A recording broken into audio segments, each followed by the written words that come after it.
2 people sharing a ball are like a covalent bond. 3 people sharing a ball are like resonance structures.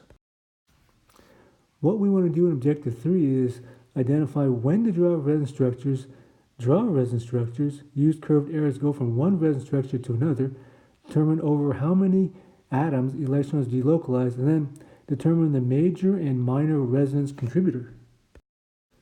A Lewis structure represents the structure of a molecule on paper. That structure should fit the experimental data. For example, benzene has a chemical form of C6H6. Experiments show that benzene has 6 carbon-carbon bonds of the same length. So here's the Lewis structure of benzene. Stop the video and answer this question. Does this structure fit the experimental data? The answer is no. Note that the Lewis structure shows a longer carbon-carbon single bond and a shorter carbon-carbon double bond. Those 6 carbon-carbon bonds are not the same length. Usually a Lewis structure accurately represents the actual structure. Sometimes that Lewis structure does not accurately represent the actual structure. So if it doesn't, we better draw resonance structures. In a Lewis structure, each bond shows the electrons shared between 2 atoms. These are called localized electrons. In a resonance structure, the electrons between certain bonds are shared between 3 or more atoms. These are called delocalized electrons. Localized electrons are concentrated between 2 atoms only. Delocalized electrons are spread out between 3 or more atoms.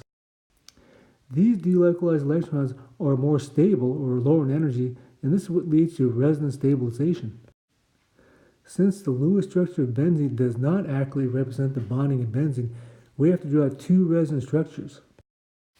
These 2 resonance structures tell us that the 3 pi electrons in the ring are shared between the 6 carbon atoms in the ring.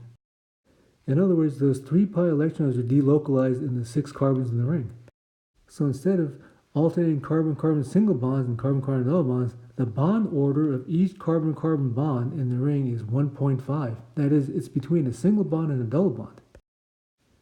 An IR spectrum of benzene supports the idea that the carbon-carbon bond in a benzene ring has a bond order of 1.5. The carbon-carbon bond in an aromatic takes less energy to stretch than a normal carbon-carbon double bond in an alkene. Now stop the video and explain why a carbon-hydrogen bond in an aromatic requires more energy to stretch than a normal carbon-hydrogen bond in an alkane. Now the 2 resonance structures of benzene have the same connectivity, but they are not isomers. To help us draw resonance structures, we want to use curved arrows to go from one resonance structure to another. This is a very important skill to learn. So in resonance structures, curved arrows show how electrons move. It tells us which electrons are delocalized and which atoms are sharing electrons. To go from one resonance structure to another, here are 3 patterns we can use. A pi bond breaks to form a pi bond on an adjacent bond. A pi bond breaks to form a lone pair on the adjacent atom, or a lone pair on the atom can form a pi bond. Remember that each resonance structure should follow those bonding rules, and usually when you use curved arrows, the curved arrow goes from the negative to the positive.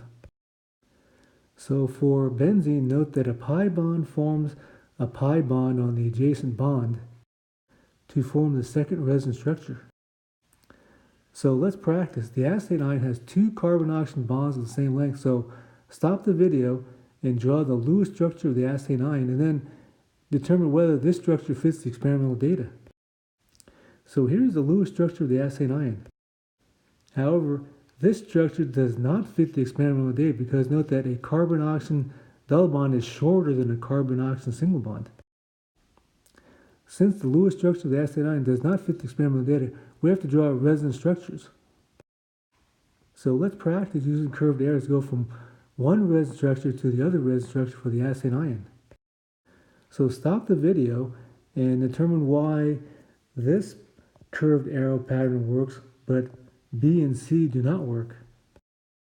So A works because this lone pair forms a pi bond, and this pi bond forms a lone pair.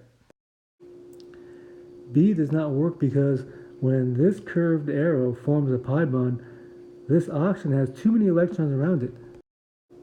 And C does not work because when this pi bond forms and another pi bond forms, this carbon has too many electrons around it.